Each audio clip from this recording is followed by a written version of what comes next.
نبی پاک صلی اللہ تعالیٰ علیہ وسلم کی ایک بڑی خوبصورت حدیث پاک ہے، اور اس حدیث کے راوی حضرت عمر فاروق امیر المومنین رضی اللہ تعالیٰ عنہ ہیں۔ آپ فرماتے ہیں ان الدعاء موقوف بین السماء والارض۔ آپ فرماتے ہیں کہ دعا زمین و آسمان کے درمیان روکی جاتی ہے۔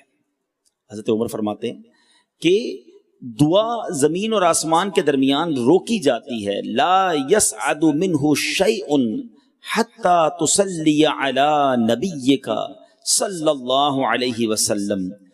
جب تک تو اپنے نبی پر درود نہ بھیجے وہ دعا بلند نہیں ہو پاتی۔